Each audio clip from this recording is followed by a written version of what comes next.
Bonjour et bienvenue, voici notre tour d'horizon économique, géopolitique, énergétique et boursier. Et nous sommes le jeudi 13 juin et pour comprendre comment tourne la planète finance, c'est sur l'incorruptible et nulle part ailleurs.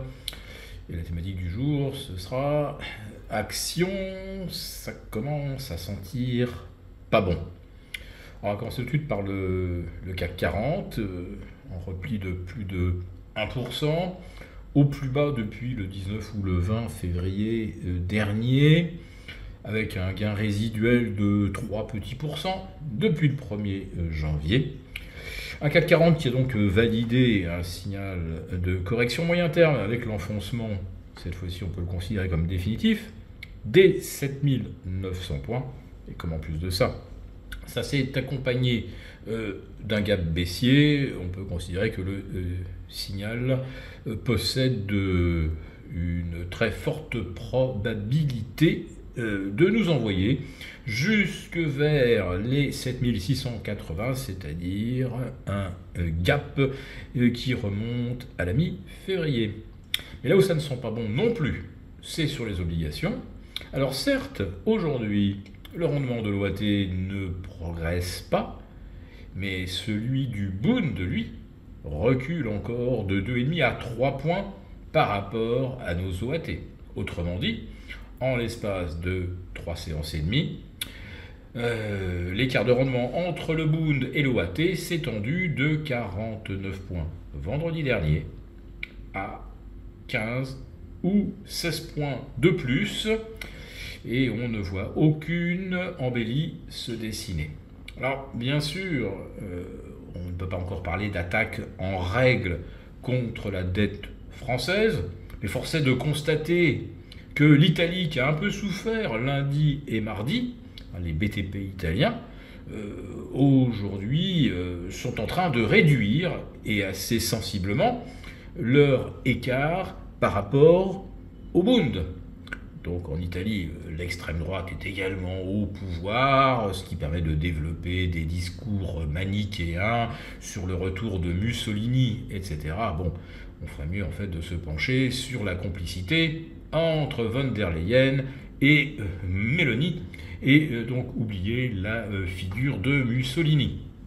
En revanche, en France, eh bien, la perspective d'un gouvernement, alors on ne sait pas si ça sera Bardella, un autre, une autre, qui sait, cette perspective, en tout cas, a l'air d'inquiéter sérieusement les détenteurs de dettes françaises, tout simplement parce que les probabilités que l'extrême droite, avec quelques alliances, en ralliant quelques traîtres de droite ou des souverainistes, tout ce qu'on veut, n'obtiendra tout de même pas une majorité de gouvernement.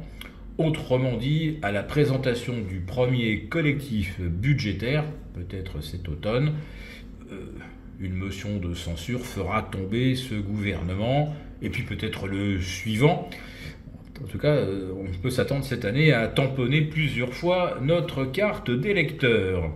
Mais là, cette perspective, même si elle nous fait sourire jaune, ça ne fait évidemment pas sourire les détenteurs d'OAT et même d'actions, parce que finalement, le gouvernement, le futur gouvernement, ne pourra probablement prendre aucune décision. On risque même d'avoir l'Élysée qui gouverne par décret. Ce ne sera certainement pas des choses sympathiques. D'ailleurs, Gabriel Attal l'a dit, le 1er juillet prochain, quels que soient les résultats du premier tour législatif, de toute façon, il y aura des mesures prises pour restreindre l'accès au chômage, réduire les indemnités.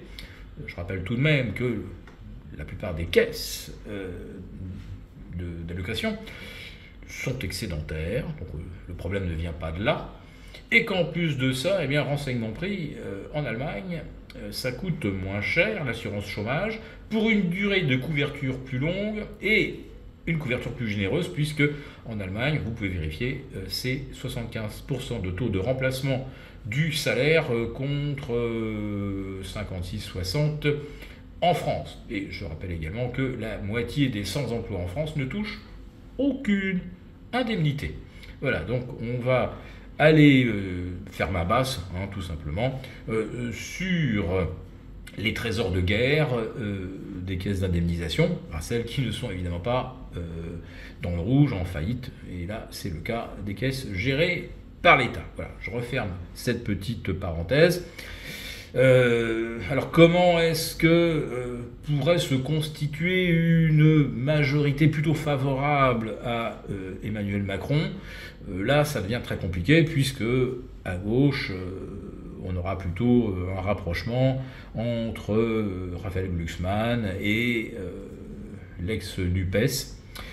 Et puis, je n'oublie pas aussi cette intervention de M. François Patriat, qui n'est autre que le chef de file des sénateurs macronistes, hein, et qui vient de déclarer donc pourquoi est-ce que les Français n'aiment pas Macron? Eh bien, tout simplement parce qu'il est brillant et que les Français sont gris.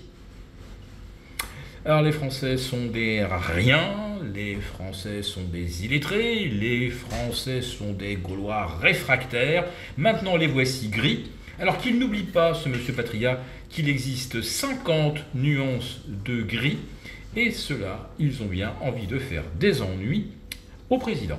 Pour vous remercier de votre fidélité, vous pouvez télécharger gratuitement, en suivant le lien ci-dessous, un guide complet sur l'achat d'or physique qui représente un investissement de choix en période économique incertaine et surtout d'inflation.